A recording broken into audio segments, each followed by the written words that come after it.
Ya estás transmitiendo en vivo. Saludos a todos, ¿cómo están? Hola, buenas tardes, ¿cómo están? Hoy es 27 de abril del año 2021. Yo soy el arquitecto Gustavo Gutiérrez Rodríguez y estoy transmitiendo desde aquí, desde Monclova, Coahuila, México. Entonces, este canal se llama Temas Selectos de Arquitectura y hablamos de muchos temas, ¿verdad? No porque sea una cuestión así de arquitectura, que se llama temas selectos de arquitectura, quiere decir que solamente de ese tipo de temas se hable en este canal, sino de todo lo que está ocurriendo en nuestro alrededor. Ahí en la escuela pues platicábamos de todo, ¿verdad? Entonces la idea es parecida.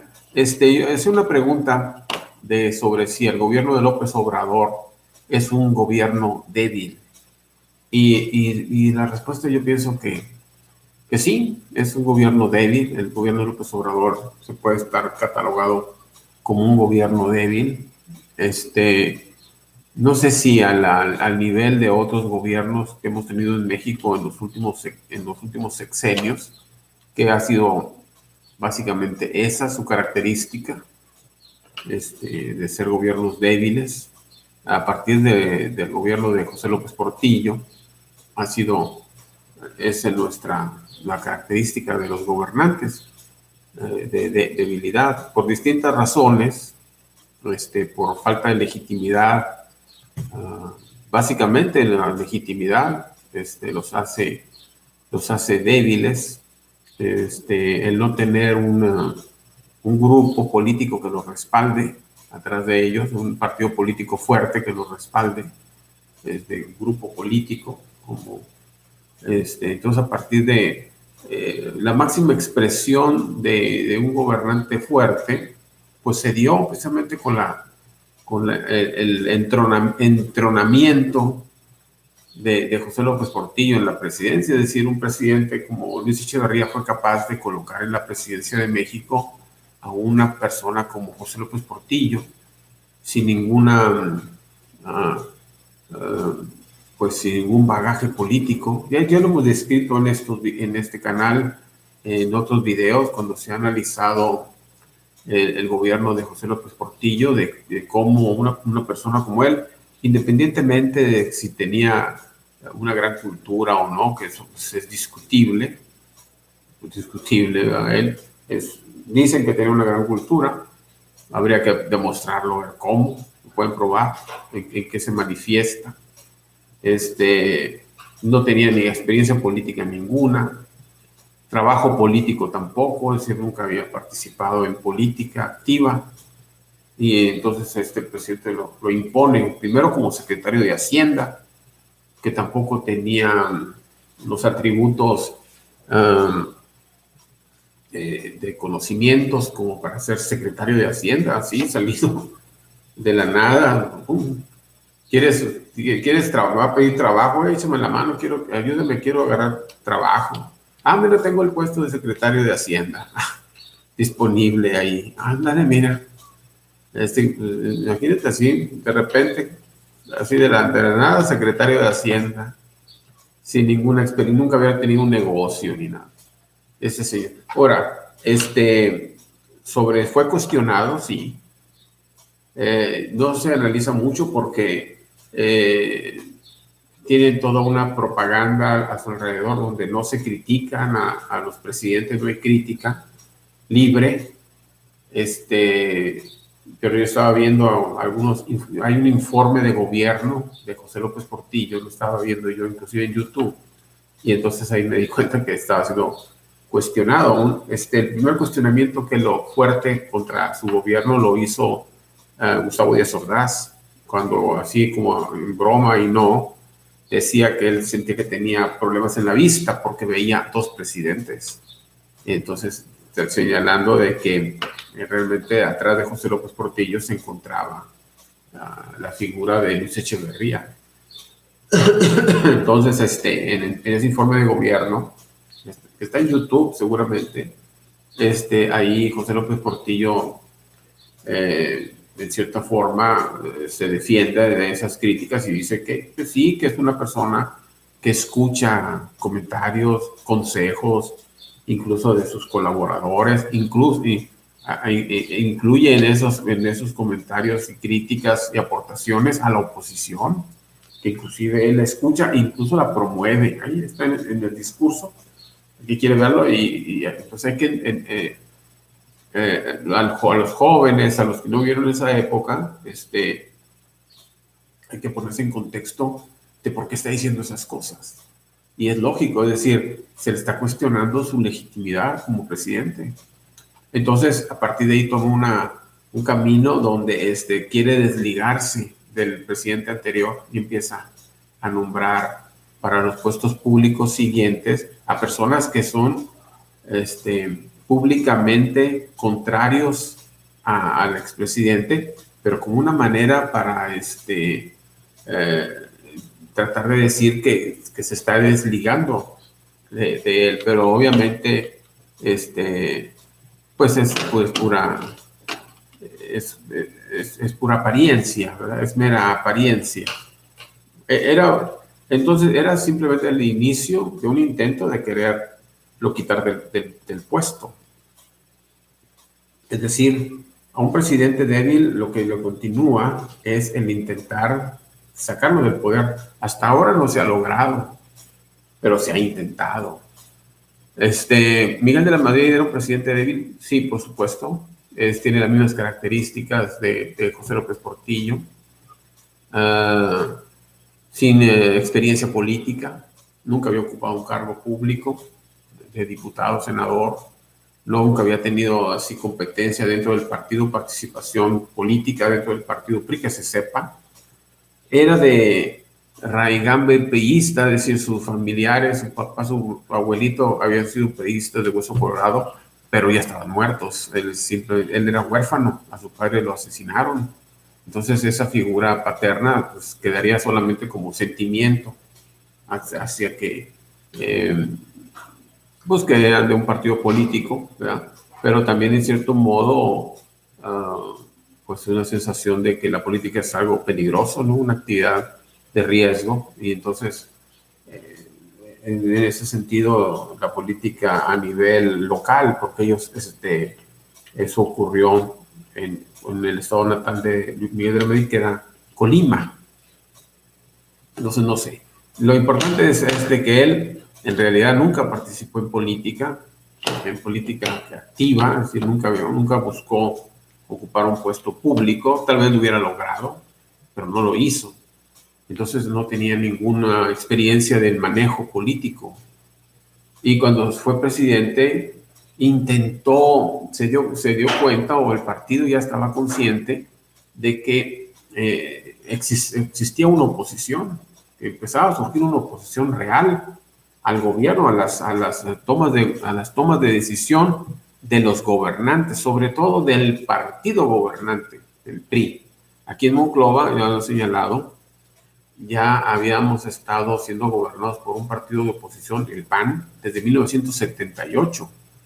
Cuando llega Miguel de la Madrid ya era el segundo término de una administración panista. Ya había sido primero uno y luego ya había ganado el siguiente administración panista, de origen panista.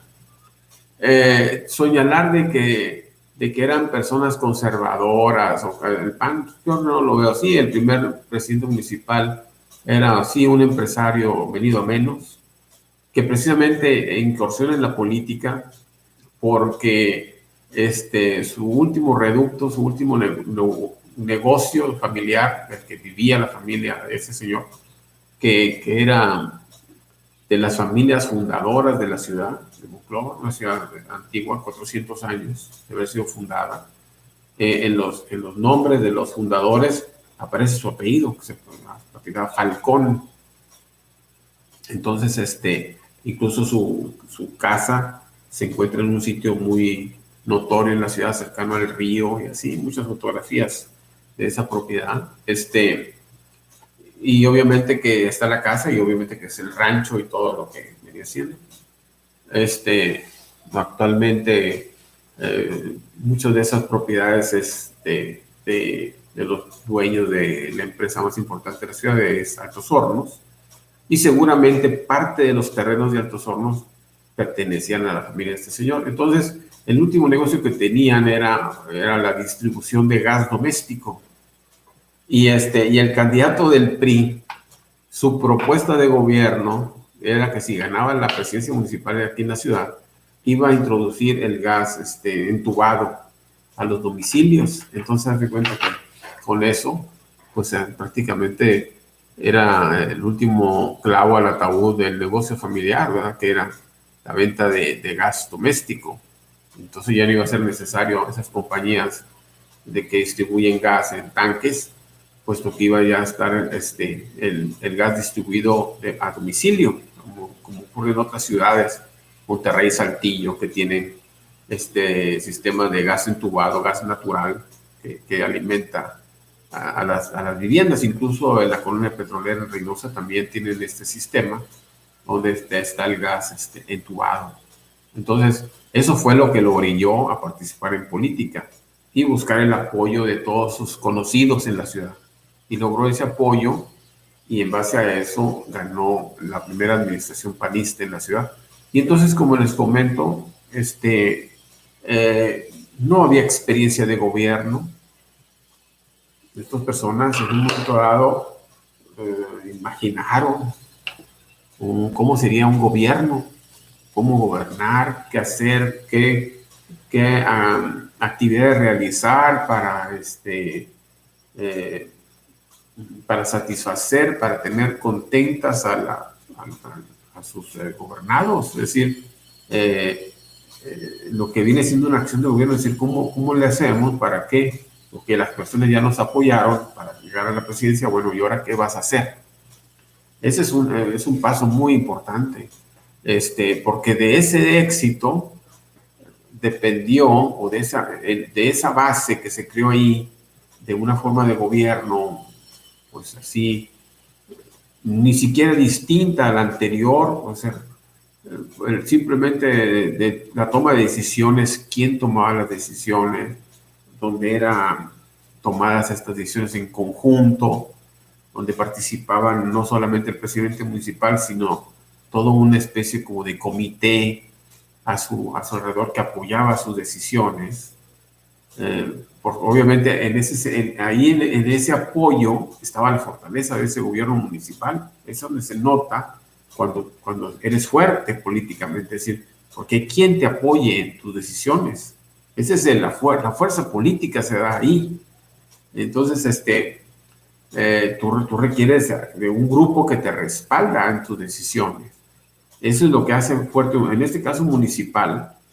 Ese señor tenía gentes los que lo llevaron al poder, no votaron por él y ahí lo dejaron a ver qué haces, sino que lo acompañaron en el acto de gobierno.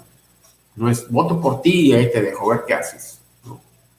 Sino se fue arropado por todo un grupo de personas, y ese fue el éxito de esa administración, el que este señor no lo votan por él y lo dejan ahí, a ver, ahora qué haces, ¿verdad? Sino que hay personas a su alrededor que lo critican, que lo coachean, que están al pendiente de sus actos, ¿verdad? Que no vaya a caer en los mismos vicios que están criticando del gobierno anterior, de corrupción, de desvío de recursos, y así. Entonces, por eso es muy, muy interesante esta experiencia de gobierno. Yo no conocía ninguna otra ciudad que hubiera sido administrada por un gobierno distinto del PRI. No sé si en alguna otra parte del país, pero en todo el norte del país no. Esta sería el primer ejemplo. Y entonces, este primer gobierno sirvió de ejemplo al siguiente. Por ejemplo, en el primer gobierno que realizaron, pues algunas obras de embellecimiento de la ciudad. Ya he comentado que, por ejemplo, que cuando compraban nueva maquinaria, estoy hablando de patrullas para la policía municipal, estoy hablando de camiones de volteo para el Departamento de Obras Públicas, estoy hablando de camiones para la recolección de la basura. Estos eran paseados por las distintas calles de la ciudad para que la gente se diera cuenta de, mira, y estoy hablando de una gran cantidad de vehículos, es decir, que ocupaban varias cuadras al ir transitando y la gente veía, mira, ahí está un ejemplo de gobierno, es decir, se compraron nuevos equipamiento, inclusive barredoras así, mecánicas, eso no se veía aquí. Me acuerdo, colocaron semáforos peatonales en las calles del centro, donde se cambia el rojo y había un semáforo peatonal. Tampoco existía ese tipo de actos de creatividad, de formas de gobierno. Después, claro, se crearon algunas otras pues clichés que también fueron utilizados posteriormente y se hizo evidente, por ejemplo, cómo el PRI, cuando era gobierno, tenía ciertos colores oficiales, ¿verdad? Y entonces, al entrar esta administración panista, empezó a utilizar el color azul y blanco, que son los colores de su bandera, y las patrullas, todos los vehículos que pertenecían al municipio fueron pintados con esos colores. Es decir, el camión de la basura que compraron era pintado de color azul y blanco. Las patrullas, por ejemplo, se pintaron los arbotantes del alumbrado público, pintados de color azul. Y de preferencia, muchos de los edificios que eran del municipio, de la administración municipal, se pintaron de azul y blanco como el partido que estaba en el gobierno. Esa característica se empezó a hacer así. Cuando ganó el PRI, cambiaron los colores, fue lo primero que hicieron, cambiar, a repintar todas las luminarias de alumbrado público y los vehículos. Es decir, ese tipo de propaganda se empezó a dar en ese cambio de gobierno. Pero se vio mucha obra, pavimentación, la introducción de drenaje, la competencia. Y luego cuando gana la siguiente administración, en este caso gana un obrero.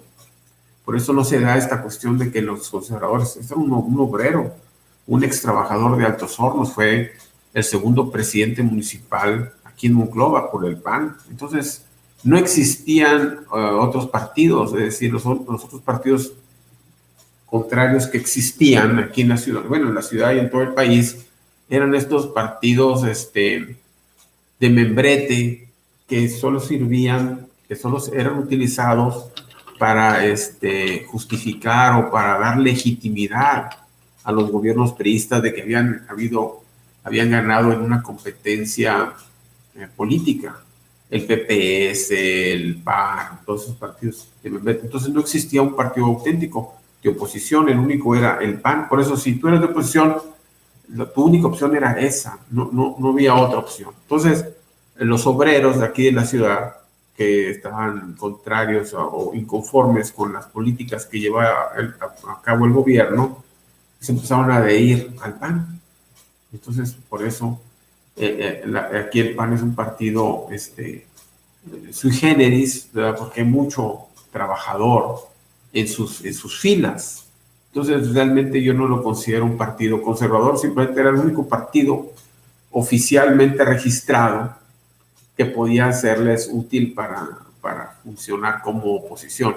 Y como ya había funcionado en la primera administración, donde se habían juntado los vecinos de la ciudad, donde había un gran trabajo político dentro del partido, donde buscaban el apoyo de los vecinos que estaban ahí, que participaban en las asambleas del partido, y entonces eso es lo que le daba sustento político, respaldo político al que llegara, y sobre todo que al ocupar la presidencia no hacía el intento por eliminarlos y déjenme solo, y ahora sí ya no quiero que me estén cuestionando, vigilando, ¿no? Siempre había una vigilancia, una tutela de estas personas que habían hecho ganar al candidato.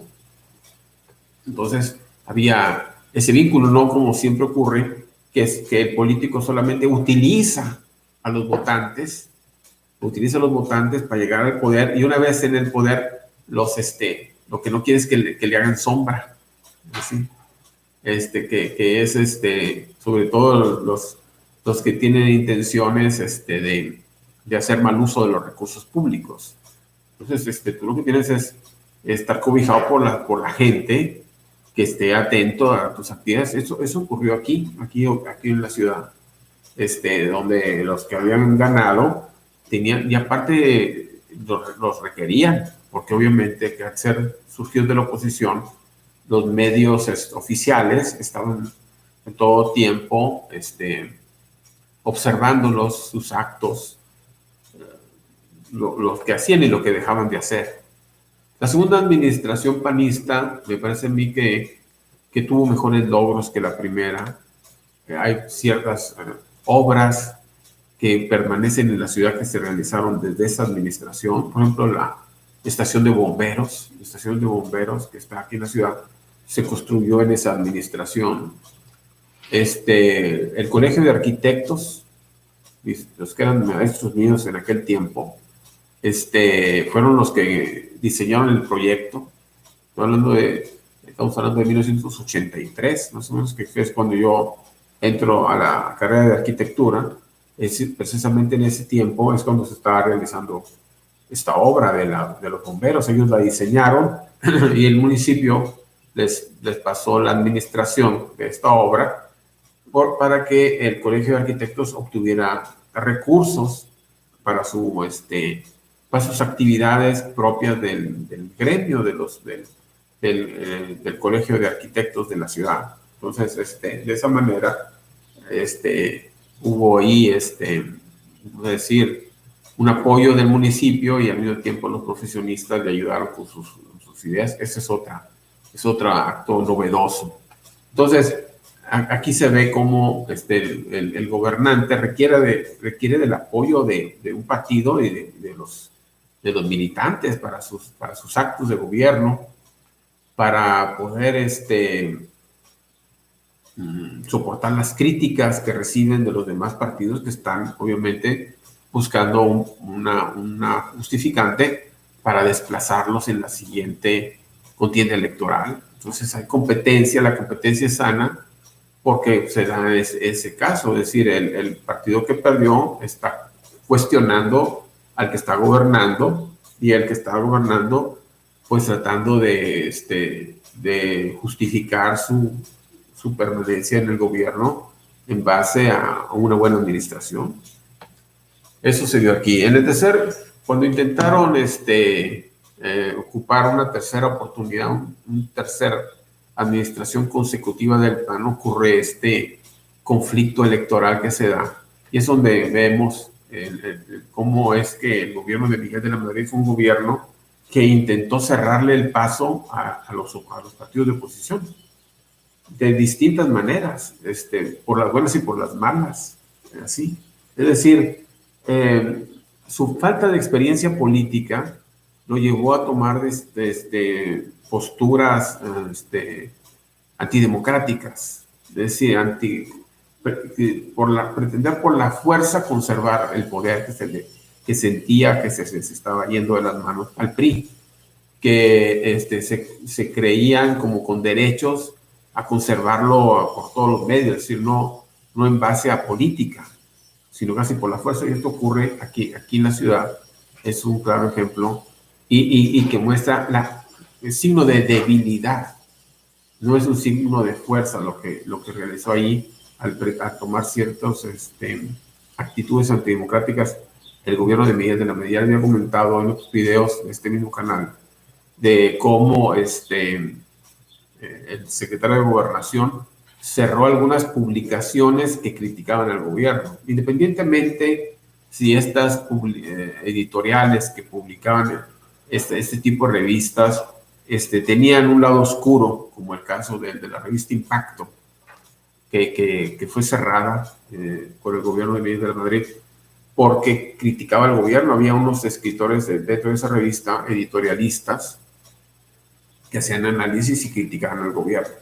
Pero al mismo tiempo, esta casa editorial era la que publicaba la revista Alarma, Valle de Lágrimas y unas revistillas ahí que había ahí como carácter así como pornográfico, bueno, no pornográfico, pero así como de adultos, así, revistas, y la cierra, y entonces la fuerza a este editorial a que contrate editorialistas más afines al PRI. Y entonces así este editorial despide a José Ángel Conchello, a Madero y otros editorialistas críticos del gobierno, más cercanos al PAN. Entonces, este gobierno de Miguel de Madrid intenta de esa forma. La corriente democrática del PRI, que es una corriente crítica al gobierno, crítica a su propio partido, a sus propios gobernantes, es decir, dentro del mismo PRI, en este gobierno se da donde surge la corriente crítica, que es encabezada sobre todo por Cuauhtémoc Cárdenas, y después se une a ellas Porfirio Muñoz Ledo y muchos prominentes priistas se muestran críticos a las acciones que estaba llevando a cabo el gobierno. Es decir, no, esto que estoy señalando yo no solamente lo veía yo, lo veían muchas personas, que las personas que estaban ocupando los más altos cargos públicos realmente no estaban capacitados para ocupar esos cargos públicos. Y eso lo decían los mismos priistas, es decir, es clarísimo la imposición como presidente de la República de José López Portillo, y al mismo tiempo el mismo López Portillo que fue impuso en cargos públicos a personas afines a él simplemente porque eran sus familiares. Está el caso de su hermana, de un primo, de su hijo, de más claro nepotismo, ¿verdad? Y sus amigos en cargos que solo ocupaban cargos públicos porque eran sus amigos. Es decir, como pues no es algo propio de un gobierno que ese tipo de cargos sean ocupados simplemente como por amiguismo y no por capacidad. Entonces, dentro del mismo partido surge una corriente crítica al propio gobierno, y yo pienso que también ahí es una muestra de debilidad de Miguel de la Madrid y su actitud ante esa crítica que se le da a su gobierno es nuevamente una cerrazón, que se cierra en su grupo político, que es sus mismos compañeros de gabinete, que es un gobierno que, si uno ve toda la conformación de los diferentes puestos, son personas que habían sido colaboradores de él en la Secretaría de Programación y Presupuesto. Carlos Salinas de Gortari, Labastida Ochoa, María de los Ángeles Moreno, todos estos son grupos que estaban dentro de la Secretaría de Programación y Presupuesto. Habría que analizarlo, incluso el mismo Cedillo y Manuel Camacho Solís pertenecían a esta secretaría, es decir, se cierran con este grupo y dejan que se vayan a estos grupos críticos, que posteriormente son los que compiten en contra del mismo PRI, y todo hace suponer que en la siguiente elección para presidente de la República triunfan, ¿verdad? Y que eso es lo que viene dando paso a la creación del PRD. Entonces, es otra muestra de la debilidad, de cómo un presidente débil pues va creando ese tipo de rebeliones y de dificultades. Ese es un caso. Por eso ¿es el presidente López Obrador un presidente débil? La respuesta es sí. ¿Cómo se manifiesta en su caso? Pues todas sus decisiones son cuestionadas. Todas, ninguna fluye. Todas, incluso, por ejemplo, en el caso de Miguel de la Madrid, está analizando cuál sería su máxima obra pública, pues realmente no tiene. No tuvo ninguna obra sobresaliente. Posiblemente la más notoria sería la construcción del estadio de fútbol de Querétaro, la construcción del estadio de fútbol en Michoacán, donde juegan los Morelia, y algunas autopistas, por ejemplo, una autopista que va, la conclusión de la autopista que va de Monterrey a Reynosa, incluso el acceso, se llama Avenida Miguel de la Madrid, creo que sería alguna hora, pero no recuerdo yo ninguna presa, no recuerdo así. Construyó, creo, algunas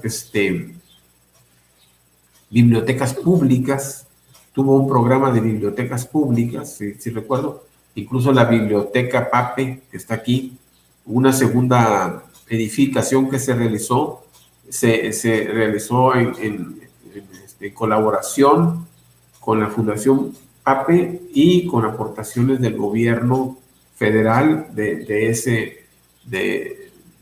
que estaba en ese programa de bibliotecas públicas. Es decir, hubo ahí una colaboración, que es lo que yo recuerdo. Su administración realmente no tuvo mucha obra, se la pasó toda la parte del gobierno, la mayor parte del gobierno, con problemas de carácter económico que nunca los supo resolver. Posteriormente, el terremoto también vino a afectarlo en la cuestión económica, y fue un gobierno así. Dentro de unos pocos días vamos a celebrar, o se celebra el Día del Trabajo, el 1 de mayo. Y los tiempos han cambiado, tenemos que, no podemos comparar los gobiernos de López Portillo con el de López Obrador, o de Miguel de la Madrid con el de López Obrador, porque los tiempos han cambiado. Todavía durante el gobierno de Miguel de la Madrid, la mayor parte de las empresas del país seguían en manos del gobierno. Entonces, esta cuestión de la ceremonia del 1 de mayo fue en cierta forma justificada porque el principal patrón, el mayor empresario del país era el propio gobierno. Entonces era lógico que los trabajadores, pues, simplemente desfilaran frente a su patrón. De los petroleros era el presidente de los telefonistas, lo mismo, de los trabajadores de Comisión Federal, pues eran parte del gobierno, de los trabajadores ferrocarrileros, de los maestros, de los doctores del Seguro Social, de los trabajadores de las aduanas, del ejército, de la marina, de todos los trabajadores, la mayor parte de los trabajadores de la petroquímica, de fertilizantes, de las siderúrgicas, y hacían peticiones ahí. En el mismo día, y hacían peticiones de mejoras de algo así. Entonces, el 1 de mayo era una celebración ahí porque el patrón era el gobierno. Actualmente ya no. Entonces ya no, inclusive a lo mejor ya ni se justificaría la existencia de la Secretaría del Trabajo. Existía la Secretaría del Trabajo porque el gobierno era el máximo patrón con el que tenían que negociar. Entonces a lo mejor ya tendría que reducir su tamaño o algo, porque ya el gobierno ya sí sigue siendo patrón de muchas personas, pero ya no en la cantidad que lo era en aquellos años, ¿no? Entonces, todo este tipo de cambios hay que valorarlos y considerarlos. ¿Cómo veo yo? En arquitectura, nosotros teníamos un día cuando llevábamos nuestros proyectos y nos criticaban.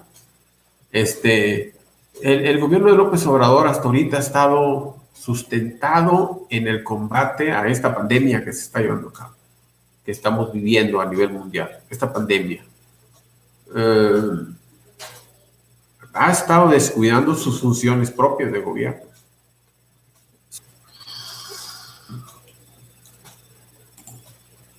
Bueno, disculpen que interrumpen. Entonces, sobre si el gobierno de López Obrador es un gobierno débil, sí. Últimamente se ha estado dedicando a estar encabezando, pues no sé si la lucha o todo lo concerniente a esta pandemia. En realidad, pues está muy bien, porque es una cuestión política, posiblemente la única acción política, y muchos gobernantes sueñan con ese tipo de problemas, porque es lo que los hace que sean recordados en la historia.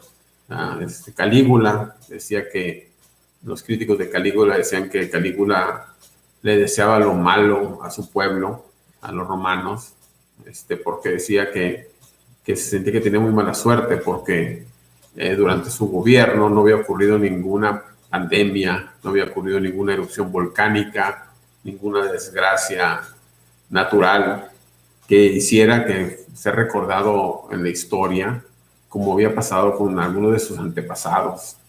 También se inconformaba porque decía que tenía muy mala suerte porque le había tocado gobernar en un periodo de paz y entonces no había ninguna guerra en la que él pudiera demostrar sus habilidades como gran general.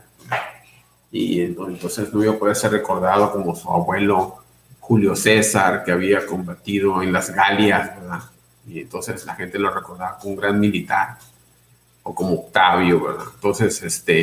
Entonces para solucionar eso inventó una guerra y así incluso en unas áreas ahí, hizo una especie de guerra marítima donde combatió y dio órdenes a los barcos para demostrar sus grandes conocimientos como militares.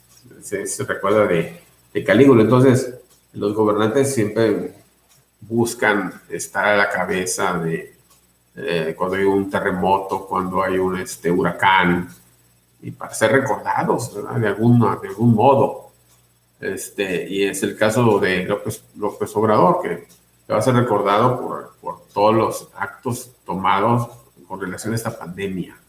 Pero sus actos de gobierno propios, o sea, ya el gobierno no es dueño de empresas, ya el gobierno no es quien que lleva a cabo las obras públicas.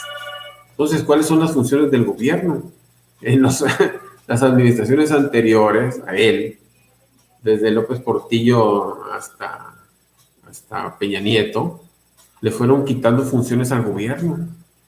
Entonces el gobierno ya no es el encargado de las obras públicas, las elecciones está encargado el INE, y así. Entonces, ¿cuáles son las funciones que tiene el gobernante? Pues ya casi no tiene ninguna actividad, está ahí para las cuestiones de la seguridad pública, que está muy mal, porque vemos como en muchas partes del país la delincuencia es la que sigue campeando, como ocurre en algunas regiones en Michoacán, en otras regiones en Jalisco y en algunas partes del país donde existen muchos actos delictivos, inclusive grupos delictivos que son los que dominan en el área. Entonces, las funciones del gobierno, que es la seguridad, la educación, ahorita nos encontramos que hay muchos maestros que no están recibiendo su sueldo.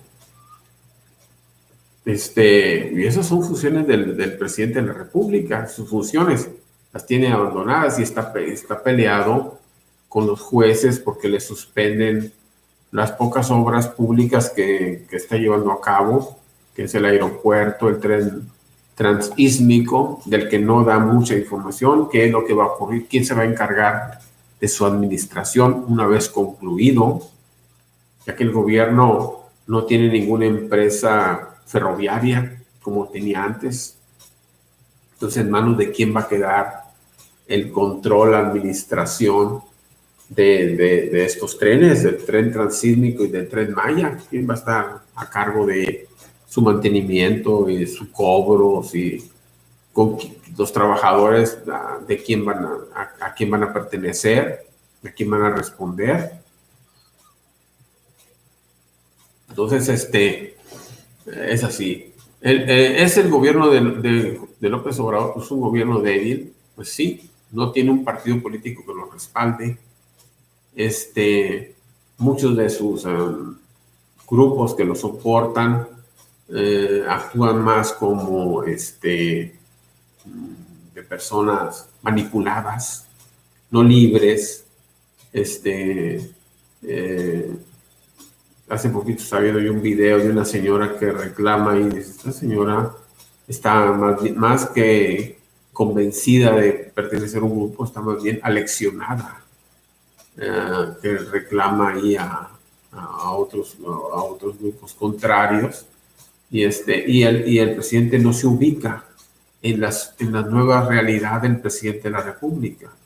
Es decir, está inconforme con de cómo los anteriores gobiernos dejaron a la figura del presidente de la República. El presidente de la República tiene muy poco margen de maniobra.